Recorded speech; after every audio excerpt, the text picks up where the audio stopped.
Can you see that? Yeah, that's great. Thank you. I suppose welcome to this afternoon's Irish Listening and Sharing session. My name is Margaret McGrath and I'm the chair of the Irish Academy of Childhood Disability. And I apologise, I had trouble finding my link, so it took me a few minutes to get here. This is part of the IAACD's 24-hour global event, and it's the second year that the Irish Academy have taken part. And we're absolutely delighted to connect again with our friends and colleagues across continents and time zones. I want to especially thank our committee members, Karen Lennon, Mairead Dempsey and Sebastian Kopp for their work putting this meeting together with the support of our IAACD colleagues.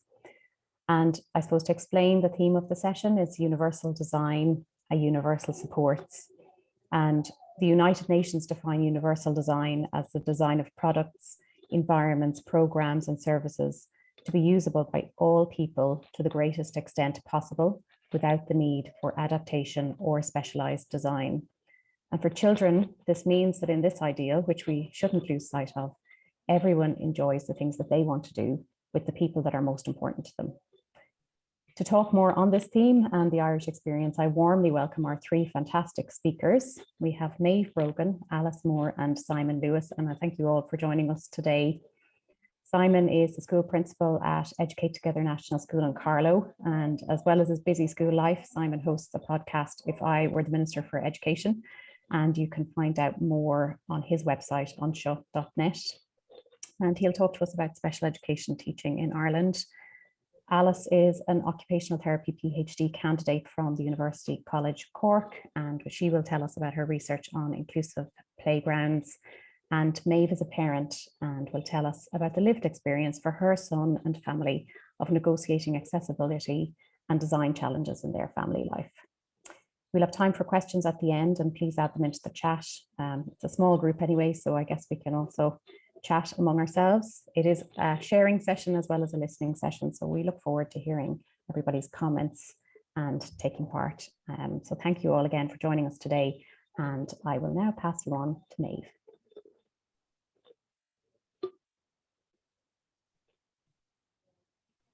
Apologies. Hello, everybody. My name is Maeve. I am the mother of Fionn, and today I'm going to introduce you to my son, Fionn.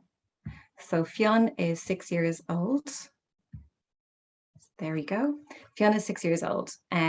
Typical 6-year-old, loves superheroes, mad about baking, more excited about the eating part of baking, loves doing pranks, and he also has Duchenne muscular dystrophy. So Duchenne, or DMD, is a progressive muscle wasting disease, which unfortunately is also life-limiting and has no cure. It affects every muscle in the body, including your heart, your lungs, and we're learning more and more about how dystrophin, or the lack of dystrophin, also affects the brain. How does DMD affect Fionn at the moment? He suffers with a lot of fatigue. Fionn finds just daily tasks quite difficult, climbing stairs, self-care, dressing. He can feel a lot of pain. We've been experiencing a lot more of that in the last 6 months or so. He can have a lot of challenges with behavior due to feelings of anxiety, frustration, the effects of the medication he's on, and also how dystrophin affects the brain. Coming with this diagnosis, we have been thrown into a world of multiple appointments, both in hospital, with our local services, Enable Ireland, and Fionn has also been travelling over to Great Ormond Street to take part in a drug trial as well. School obviously puts a lot of obstacles in his way as well, and we're going to talk more about that and what we've looked at and how we can adapt things in school and in our community. So coming from that are often feelings of isolation, feeling left out of active play, feeling left out of, again, day-to-day activities that a 6-year-old should be able to enjoy. So when we look today at universal design, how does this affect our family? Where have we needed to adapt? How can we support Fionn to be as independent as possible? How does universal design affect inclusion in our own family's life, in our wider family's life, and in the community? And then the massive impact that universal design, or the lack of universal design, can have on Fionn's ability to play and ultimately his mental health. How has DMD affected our family? Well, with diagnosis came lots of change. We cannot stay in our own home. We've just recently had to sell our home. We're looking to get a bungalow. Simple things like meeting friends, going out with family, meeting in parks, taking Fion's power chair out and about with us. We've had to get a wheelchair accessible van. It's much more difficult just to do day-to-day simple things.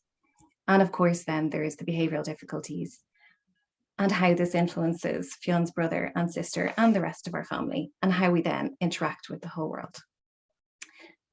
Obstacles in the community. So Fion faces many obstacles in the community, and these are not coming from Duchenne, they're coming from a lack of universal design, and these are really, really common. I'm sure we all recognise them: curbs on paths, lifts being out of order, having to go and ask for a key in a restaurant for the toilet, which is very embarrassing for a 6-year-old who just needs to go to the toilet, and they need to go when they need to go. Going out for trips to the park, we love being outside. You research and research for, is it an accessible trail? They very rarely end up being an accessible trail, and that can be massively frustrating when you have packed up a family of 5 and off you go, and there's another obstacle in your way. And finally, one of the biggest things that impacts on our family is travel out and about.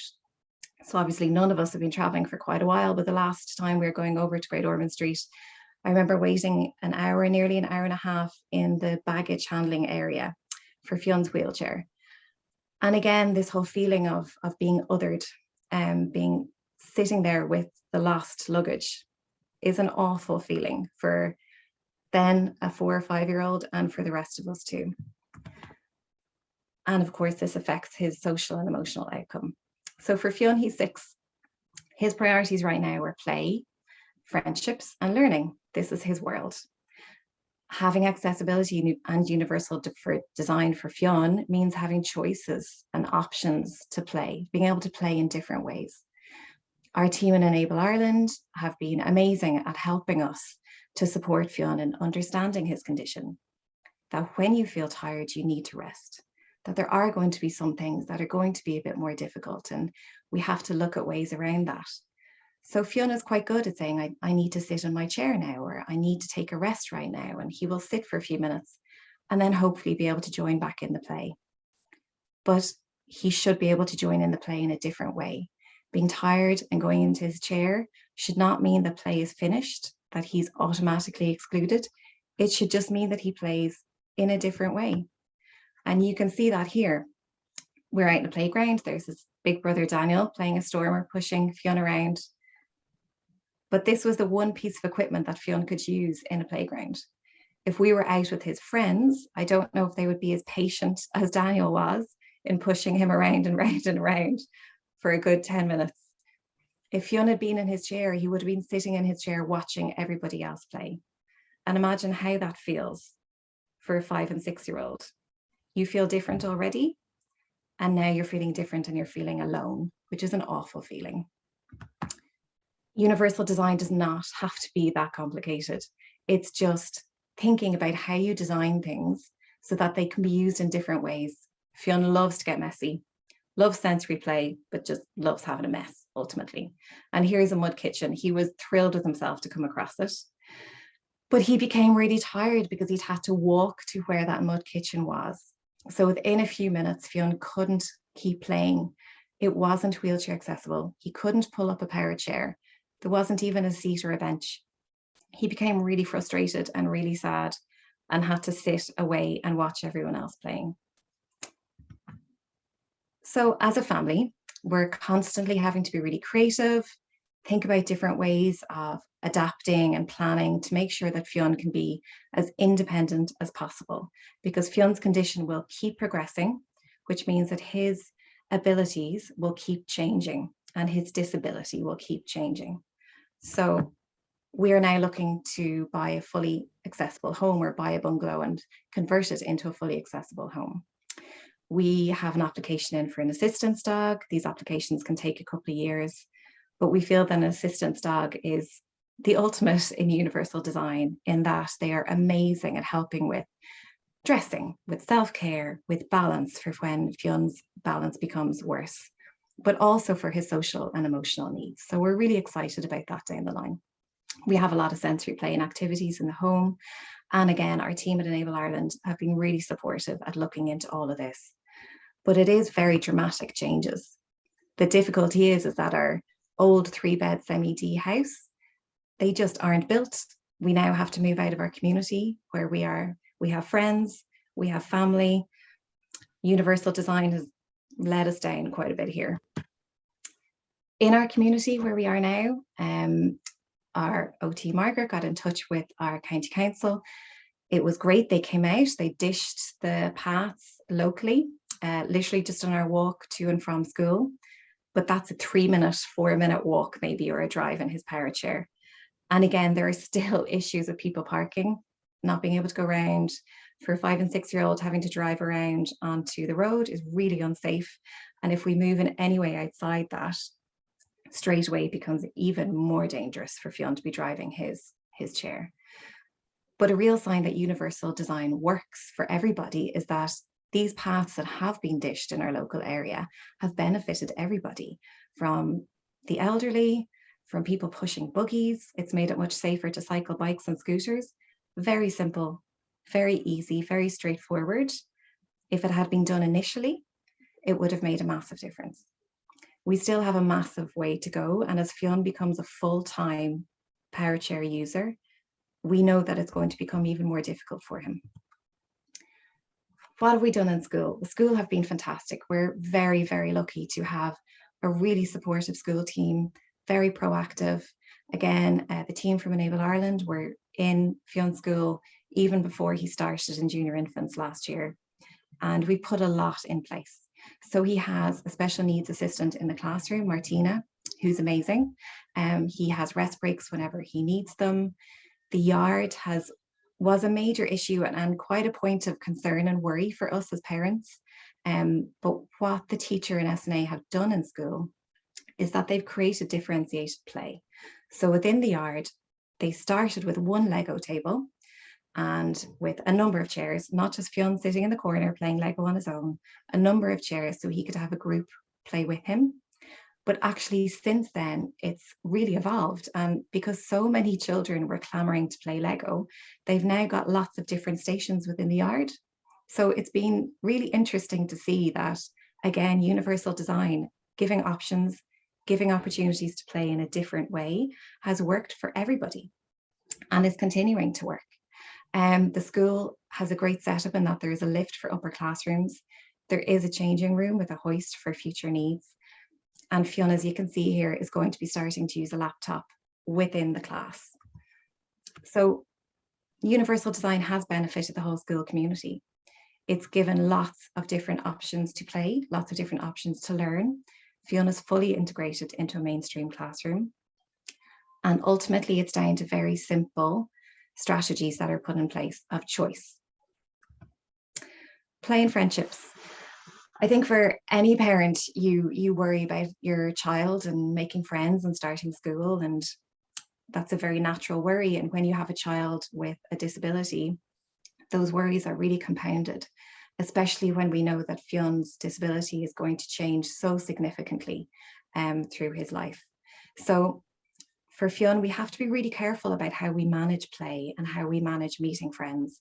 Meeting in a big park where the children are running around just doesn't work. Playgrounds, again, can be really difficult. Universal Design is really lacking in our outdoors places. So having accessible trails, accessible walks through the woods, even just having park benches to sit down and take a rest. I'm always packing the picnic blanket so that we can just throw ourselves down on the ground whenever we need it. And these are things you really notice when you have a child with disability. So again, Margaret spoke there about Universal Design and looking at products with Universal Design. Choosing toys can be really difficult for a child with a disability. Really, really difficult. So, we start thinking about Christmas about 6 months in advance and trying to imagine where Fionn is going to be and what he's going to need, what he's going to be able for. We must have 25 different types of water guns because the trigger finger on water guns are not designed well for children with fine motor difficulties. It's very frustrating. And of course, you can't try them out until you've tried them out. So you're committed at that stage. Will this toy create more fatigue? Will he be able to use it with other children? So we have to, I do an awful lot of planning and thinking ahead. And if we even go out on the green, I come out with my laundry basket full of toys because you're trying to bring the children to Fionn to create a little area where they can play with him. That's maybe less tiring. That's not going to result in Fionn having to remove himself from the play or become frustrated and ultimately feel more fatigue and more pain. So it is really interesting looking at product design. We've heard an awful lot more these days about eco-credentials and toy manufacturers, and there's lots of great toy shops that are now being set up that are eco-friendly. But you cannot walk into your average toy shop like Smith's and say, okay, I have a child with fine motor difficulties. You might as well be speaking a foreign language. So these are the things that make a massive difference when you're dealing with a child with disability, is that there's a lack of options and a lack of universal design. And yeah, this is where universal design and inclusion works for everybody. Every single person has different needs. Some are more significant than others. And there are enough challenges in life when you have a child with a disability without the environment, without the community creating more. So thank you very much for including our family and allowing me to share our story. And please let me know if you have any questions. Thank you.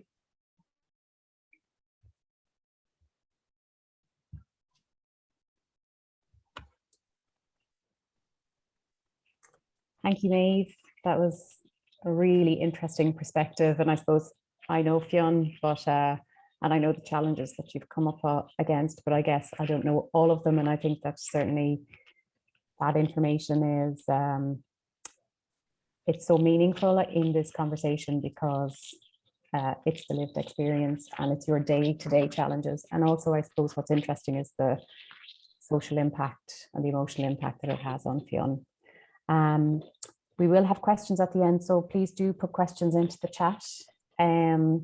We will move on to our next speaker. So Alice, you're next. So thank you very much. Thank you. I think this comes quite timely after Maeve's presentation and the challenges that families face in outdoor play settings and potential solutions to how we can do a bit better. So hi everyone, it's my great pleasure to be presenting some of my work on designing playgrounds for inclusion in Ireland.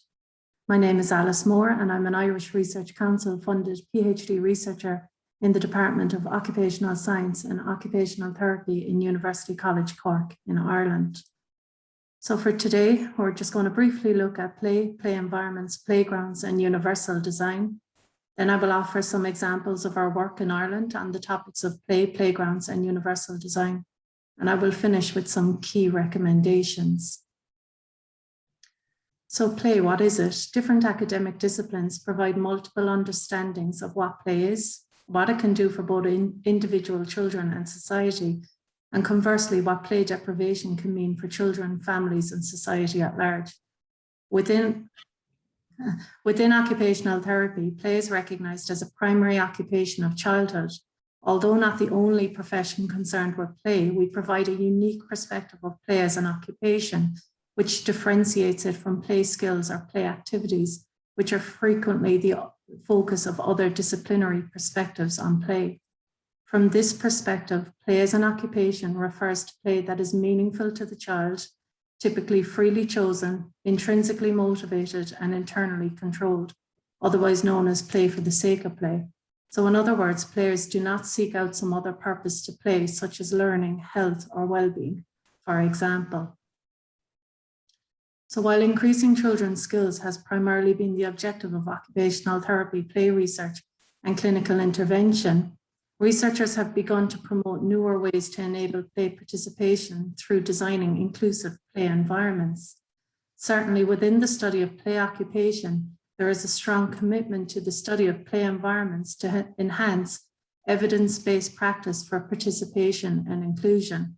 Participation being defined as involvement in life situation, and inclusion, the act of creating environments in which any individual or group can be and feel welcome, respected, supported, and valued to fully participate.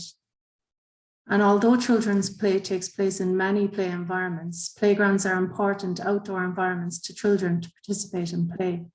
Research has shown that in playgrounds, children have opportunities to develop different skills, learn social norms and values, take risks, test their limits, and interact with other children. Yet, despite the evidence, many children are not afforded opportunities to benefit from participating in playgrounds on an equal basis to other children. Why? Because playgrounds are frequently informed by normative understandings of children's bodies, mobilities, and abilities. Therefore, many children and their families who do not fit within such norms experience playgrounds as sites of social and spatial exclusion because of physical barriers to access and social barriers to participation, many of which Maeve has previously highlighted. Still, the right to play and access the physical environment, including play environments, is recognised as a fundamental human right of all children under the Convention on the Rights of the Child and the Convention on the Rights of Persons with Disabilities. However, problems in implementing these rights led to the publication of General Comment number 17 on play and leisure in 2013 and General Comment number 2 on accessibility in 2014. Both general comments endorse universal design for providing conceptual guidance for designing environments, including play environments, that are accessible, usable, and inclusive of all. So universal design is defined as the design of products, environments, programs, and services to be usable by all people to the greatest extent possible without the need for adaptation or specialized design. It is underpinned by 7 principles and 8 goals. At its core is the commitment to inclusion and the provision of environments that can be fully experienced by all people, irrespective of age, size, gender, class, ability, and/or disability. Unlike accessible design or barrier-free design, universal design is applicable to all. It does not add cost. If anything, it reduces costly retrofitting later on. Despite this international recognition, there is a lack of research evidence concerning its applicability for playground design. Universal design for playground design has been identified as especially complex when considering the need to design for play, a complex occupation. Consequently, it is challenging to build a comprehensive model of applying universal design for playground design. Therefore, it is perhaps unsurprising that researchers have called for further research that examines the applicability of universal design for playground design, given its prominence in conventions and general comments. So in response to this call for further research, I'm now going to offer some examples of our work in Ireland on the topics of play, playgrounds, and universal design. So firstly, in research, here are some examples of international projects where play and inclusion are central.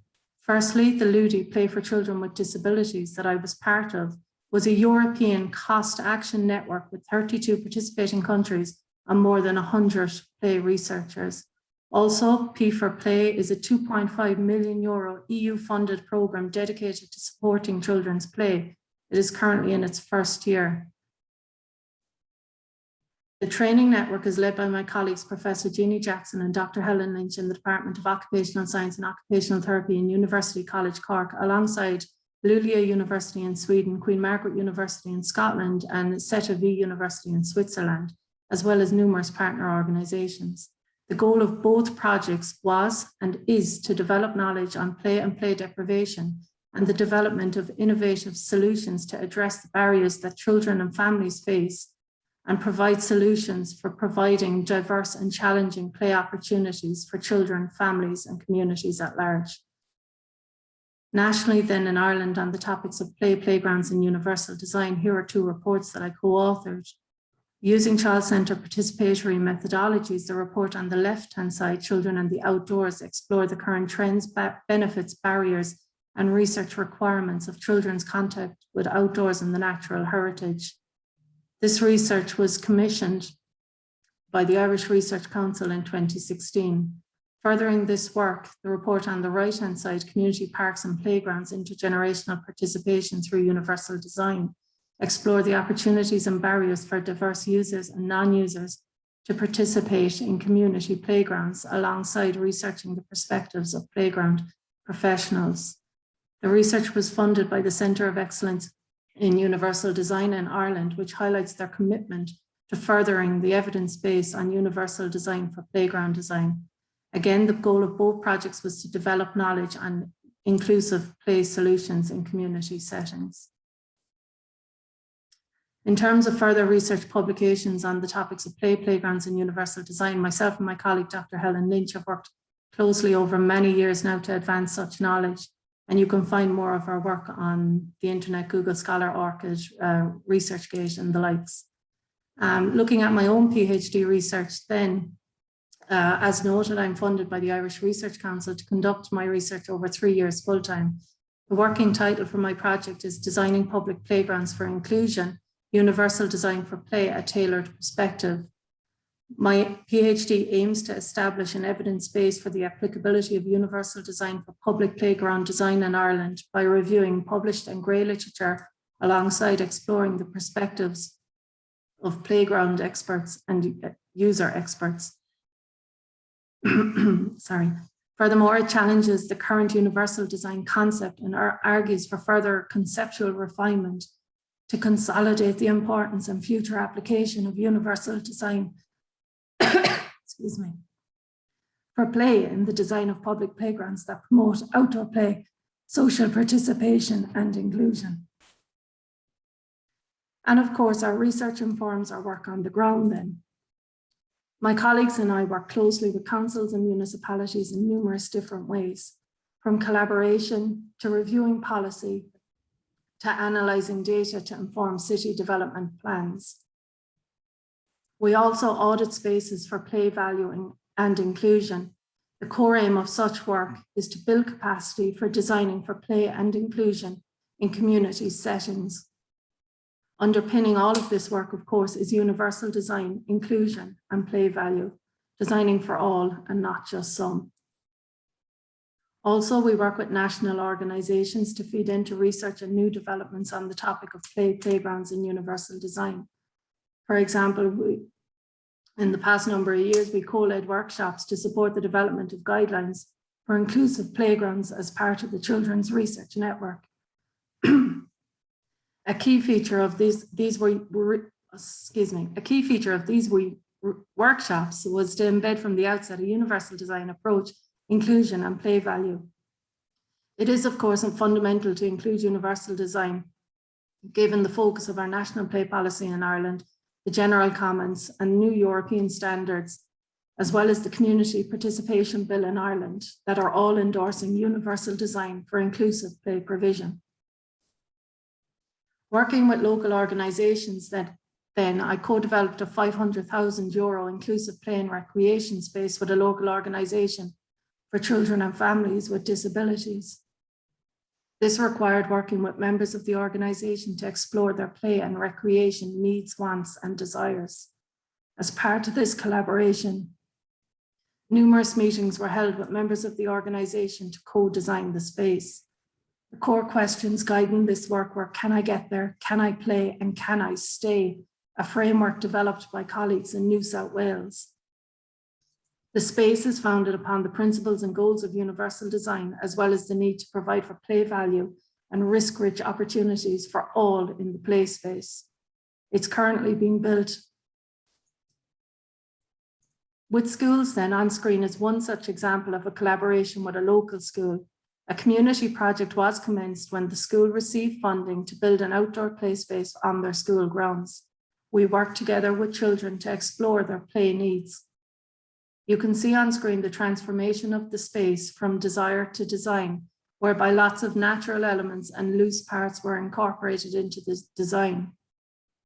It was designed to be inclusive, risk-rich, and high in play value based upon the children's needs, wants, and desires.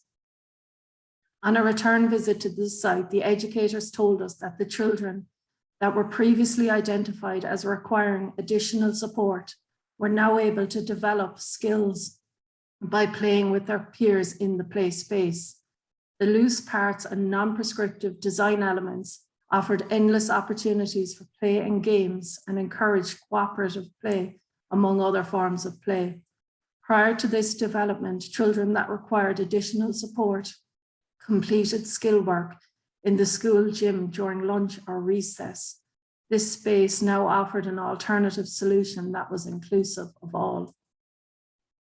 And we also extend this kind of work to early years settings too, to develop their outside spaces to play, as well as building capacity among early years educators for providing inclusive play provision in outdoor settings.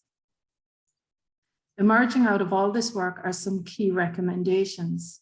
These include a need to stop focusing only on person factors, but also focusing on supporting families and communities to participate by looking at the environments. Design environments that are inclusive by employing inclusive design approaches such as universal design, so that children and families can enjoy their rights to play and leisure. As previously noted, this doesn't add additional costs, it saves the cost long term. And always remember to include user experts, i.e. children, young people and families, as well as professional experts when designing environments for play. Design with rather than for. However, it is fundamental that processes for including user experts are inclusive, participatory, and most certainly not tokenistic. So thank you for listening. If you have any questions or comments, please feel free to ask when we have time at the end, or alternatively, you can email me at the email here on screen. Thank you.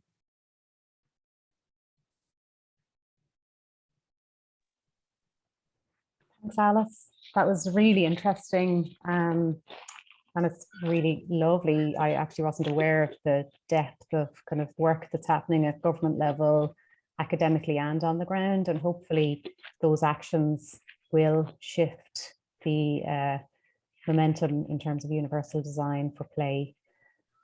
Please do ask questions, everybody. You're all very quiet. Our chat has nothing in there, so do please challenge all of these different things with your thoughts. I'm now going to introduce Simon. So off you go, Simon, whenever you're ready. Thank you. Thank you so much, Margaret. Hi, everybody, and thank you so much for inviting me to this conference. It's been really interesting listening to the two previous speakers, and hopefully I'll be able to engage a little more later in the day. What I'll do is I'll try and share my screen. I'm very bad at this, so please forgive me when this more than likely doesn't work. Can you all see my screen? Oh, fantastic. Yeah, it looks good, Simon. I got one thing right so far, so hopefully the rest of this goes as well as me getting my presentation up. I'm really, I suppose my presentation might be slightly different, let's say, from the two previous speakers, insofar as one of the successes, I would say, of special education in Ireland is that we're not that bad when it comes to providing inclusive designs in the modern era, certainly for primary schools, and also providing additional supports in terms of what might be needed to make a classroom more inclusive for a child with occupational therapy needs mainly, or physical needs. You know, I mean, the greatest compliment I can give is we're not that bad. But I wanted, I suppose, this presentation, there's a second part to providing things and equipment, and it's really about, I suppose, what I'm going to go on about is maybe the personnel aspect to it, and why I don't think we're fully set up to work adequately in Ireland for additional needs. So why I'm here really, I suppose, is to give a perspective of being on the ground, because if you talk to anyone who is in charge of providing education in Ireland, they'll tell you everything is wonderful.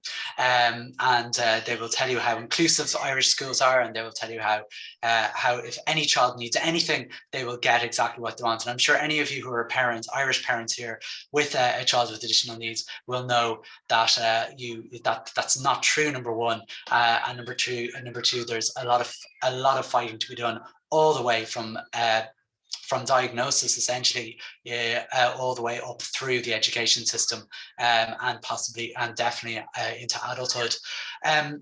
My own context is I'm a primary school principal, an elementary school. I'm teaching in Ireland, what is a big primary school. We have just over 400 pupils. We're the only school in our town with 2 classes specifically for autism, and about 15% of our school population would consist of children with additional needs, whether they're learning needs, physical needs, or other care needs.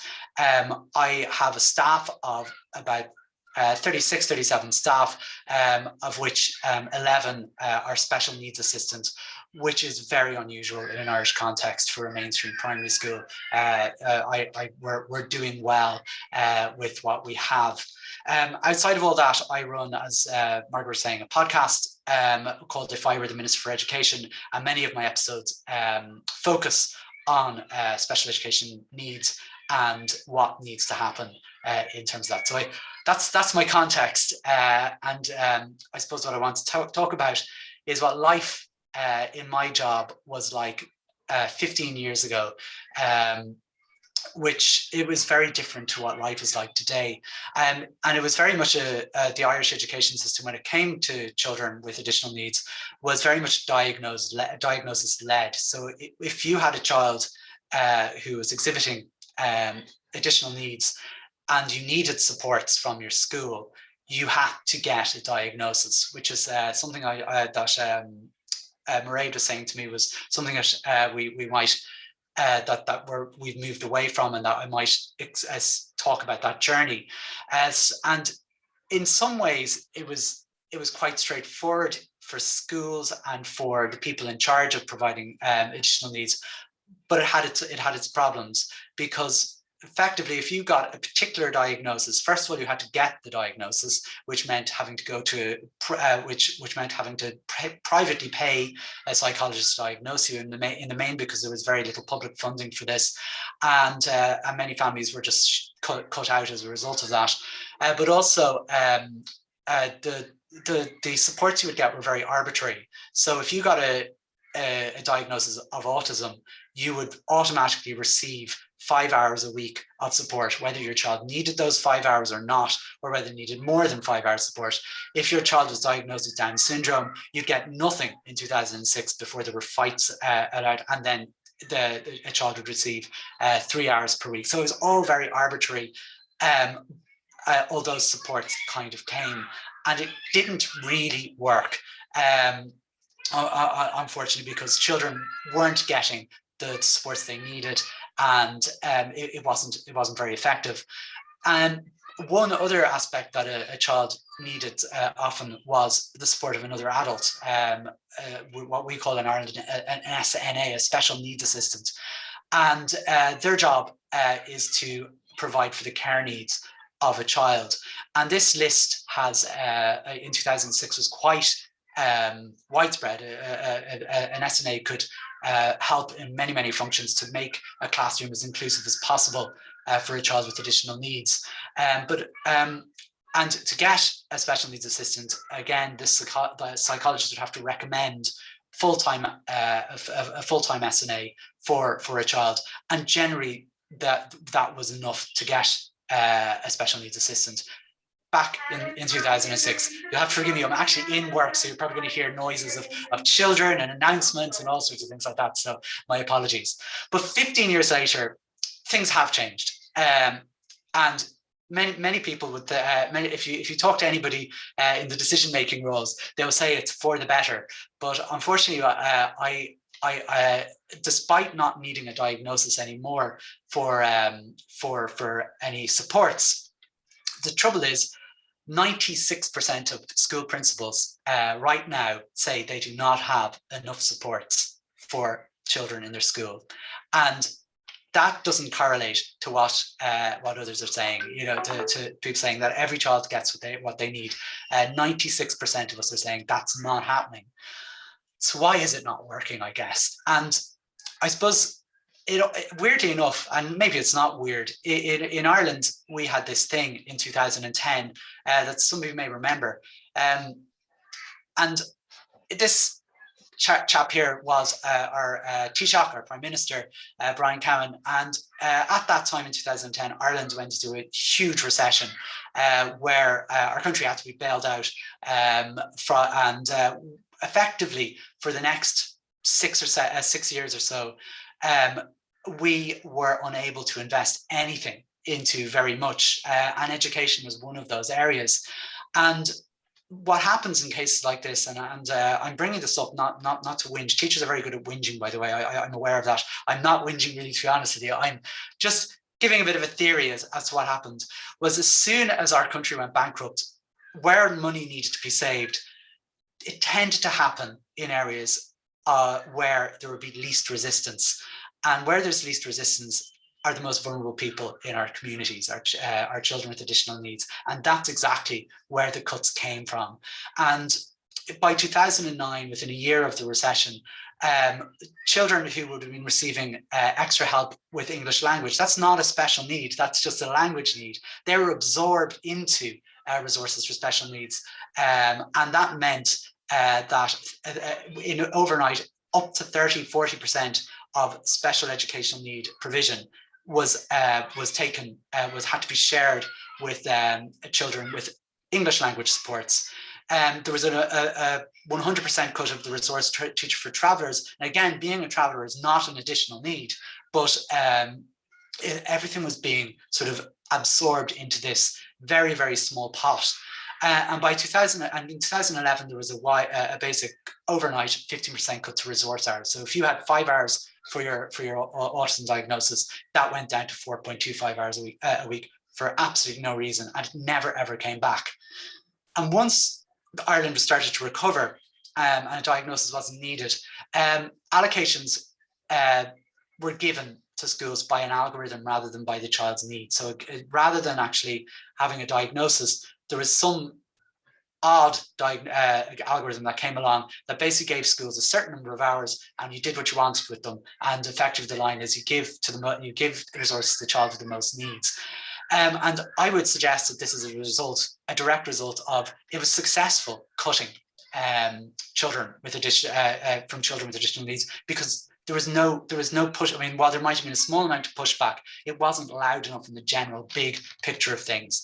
So because of that, and when our recession ended and ended sooner than we all thought, unfortunately, it didn't end for children with additional needs. There's now huge amounts of bureaucracy to get any assistive technology. Back in 2006, I would have had to fill out a one-page form to get a laptop for a child. I now have to, I'm absolutely no lie, I have to fill in buckets more. I nearly have to kill several trees to get a laptop for a child. And I have to prove that that child will need that laptop all day, every day for the rest of his life before I'm given €500 towards the laptop. OT equipment, as I said at the beginning, isn't as bad. We can get it, but we're waiting for that to get more difficult. The year after, as I said, our allocations are now done by an algorithm. And in 2019, 91% of school leaders said they had more supports 10 years before that, which is shocking, really, considering we're supposed to be doing better, doing more. And then last year, the SNA allocation model came in. That's when basically schools are basically told, this is the number of special needs assistants you have for your school by an algorithm. And again, not by the child's needs. And again, we've had reports that 98% of applications for extra resources have been refused. Then their school buildings closed with COVID, and then I suppose we got some uproar about provision for children with additional needs, and rightly so. The only thing was, as soon as we went back, nothing changed. And one of the worst things about this COVID-19 was basically throughout that, although schools got extra additional supports, no extra supports were given to children with additional needs. Not a single extra support was given to schools. And not only that, this year, the supports that we any kind of support that might have been left started to be cut. Our banked hours last week have been reported to be cut. So if a teacher is sick, usually the special education teacher had to cover, and we could get those hours back. That's gone. So children again lose out, and who knows what's coming next. And we're just, I suppose the schools, I hope you probably sense my frustration that we're really needing something to happen, because what's happening on the ground is proving very difficult. And we can have the greatest universal design we can, but if we don't have an adult to assist a child who needs that assistance, it's proving very difficult. This year, I have 5 children in junior infants out of my 50 who have significant enough needs that they all require one-to-one special needs based. I'd say maybe not one-to-one all, but certainly 3 of them do. I have 1 special needs assistant to care for those children, and it's not working.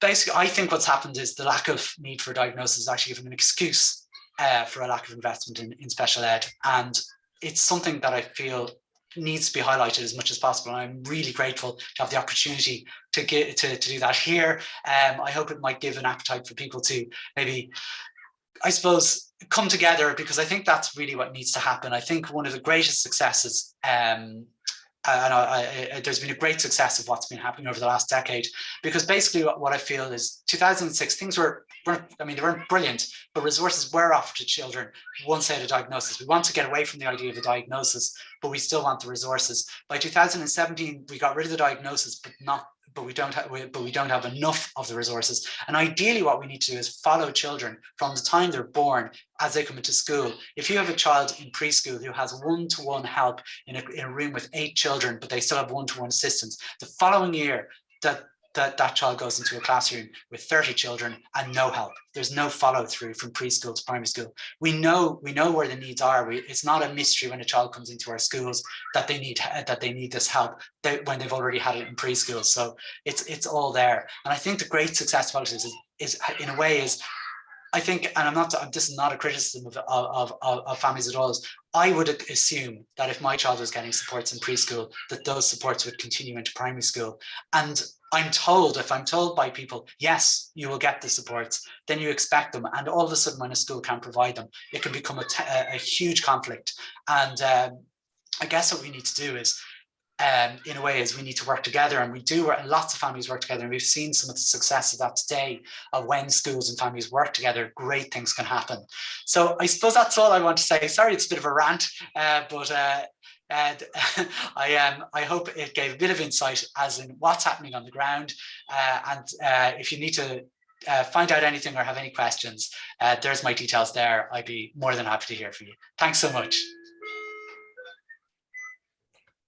Thanks, Simon. And it's lovely to hear the buzz of the kids in the background, those that we're talking about having a great time during their school day. Again, I think your presentation and what you talked about, it's really great to have you here today, because, traditionally health and allied health and community services work in one way. And while we work with schools, essentially we are separate from the education system.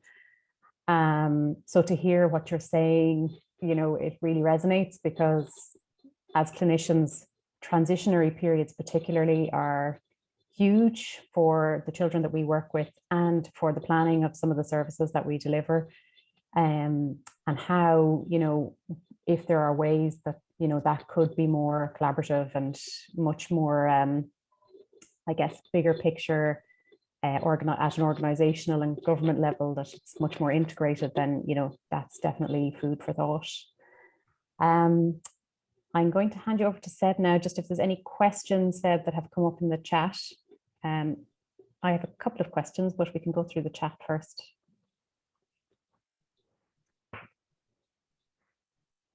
I think you're on mute. Oh, sorry, I had another mute button on my remote. Sorry. Thank you, Margaret. Yeah, there's a couple of questions in the chat, and I might just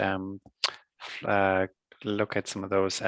So there's a question from Michael, directed towards Oh, actually, no, that's a comment on Alice's presentation.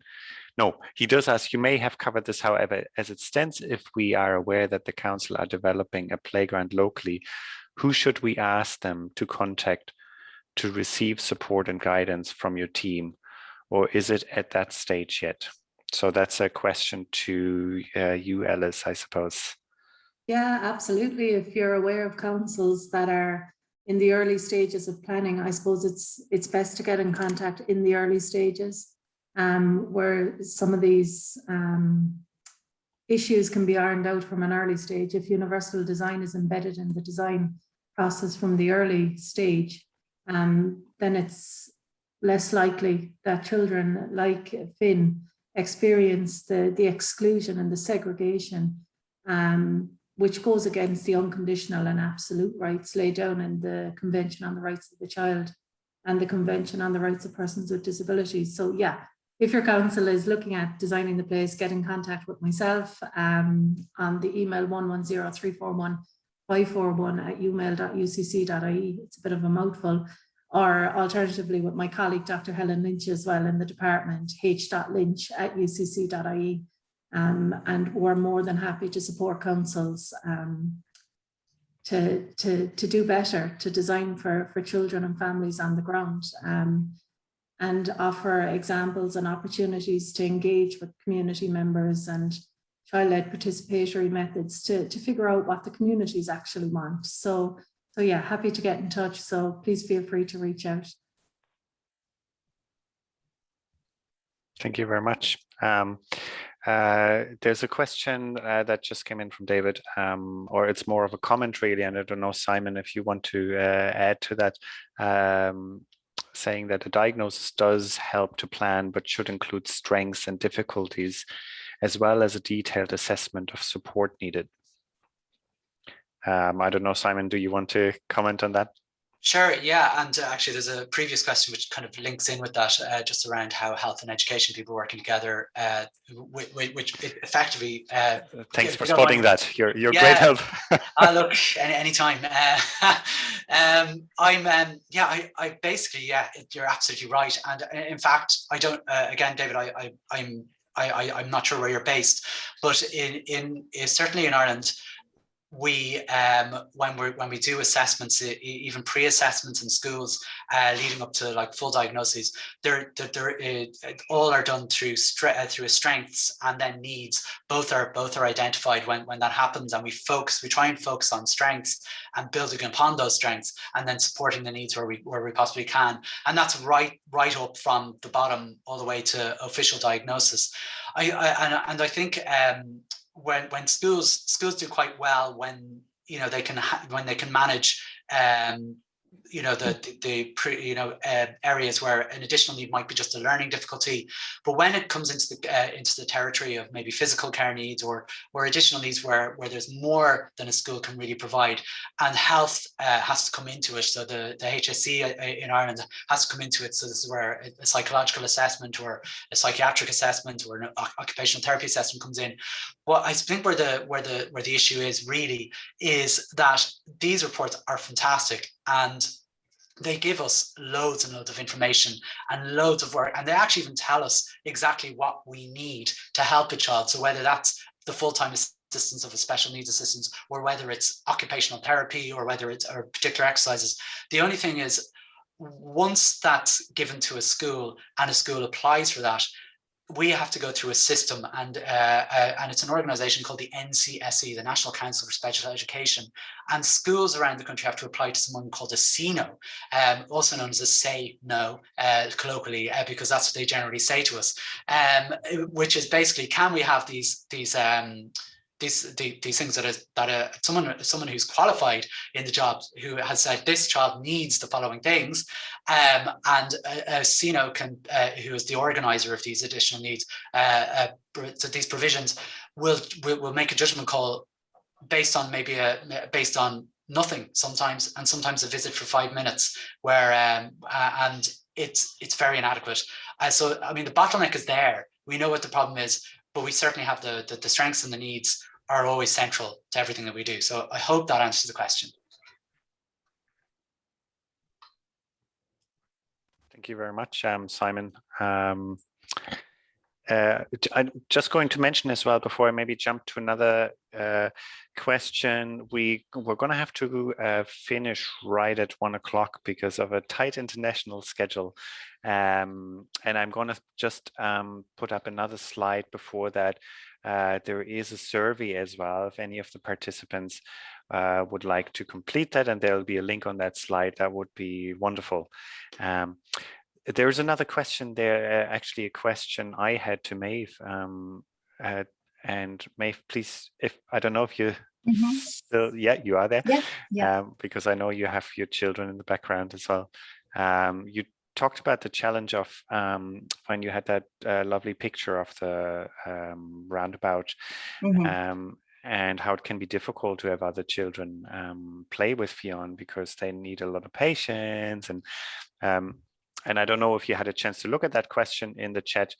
Do you think that universal design, and I suppose Alice's presentation comes in really nicely there as well, and the environmental setup beyond the social dimension of inclusion has a role to play and can help to create those opportunities? Yeah, absolutely. I mean, they both feed into one another. So in preparation for today, I had a chat with my children and told them what I was going to be talking about and said, you know, do you have any ideas? And Daniel, who's 8, Fiona's 6, and Greta is 3. So Daniel very sensibly said, well, in a playground, why couldn't you just have a ramp that goes into the middle of the climbing, you know, frame if it's a castle or whatever. Fionn could drive up and then he'll be in the middle and everybody can play around him. And I said, yeah, that's a great idea. I can't see that that would be that difficult. And Fionn said, I just don't know, Mommy, why there's so many steps. Why does there have to be so many steps? So the universal design allows for those social interactions. It's very simple. You give the options, you give the opportunities to play. Children will always explore their environment, but you need to allow that exploration to happen. If the physical barriers are there, then there's no opportunity for those to meet of mixed abilities.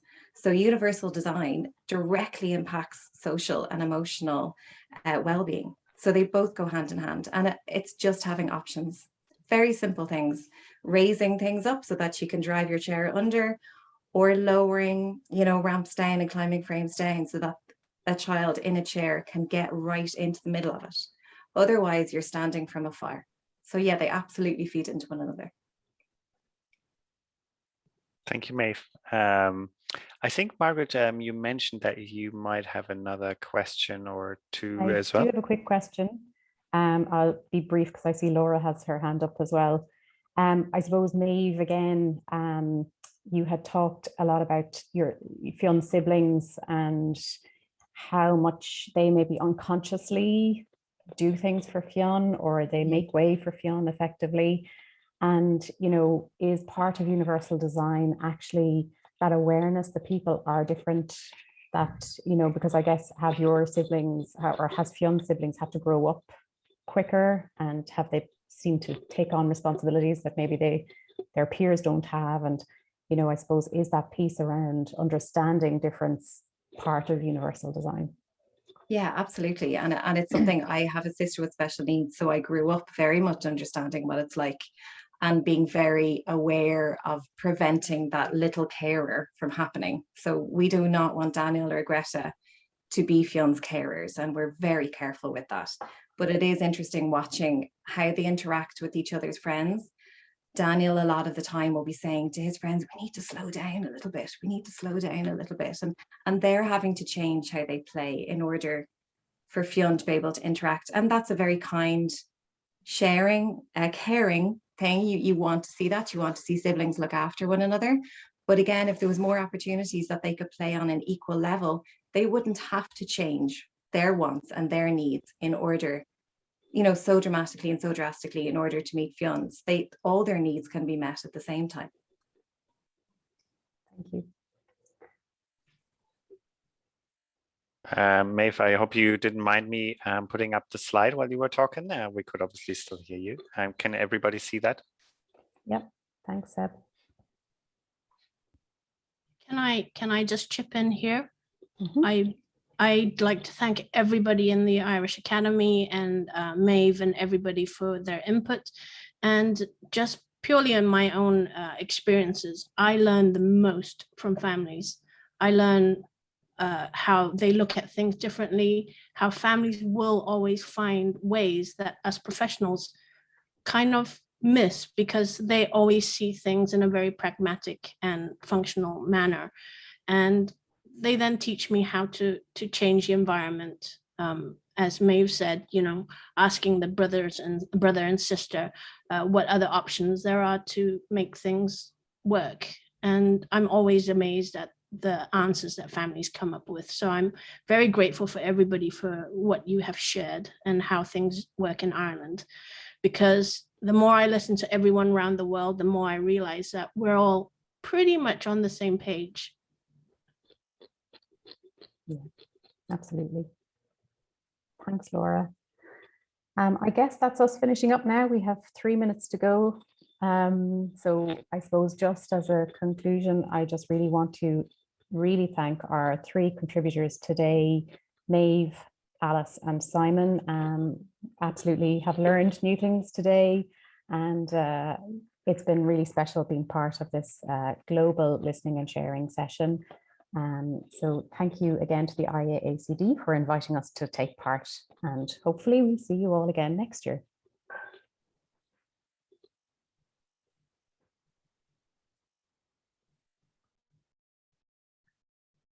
Thank you all. I shall end the meeting now. Thank you.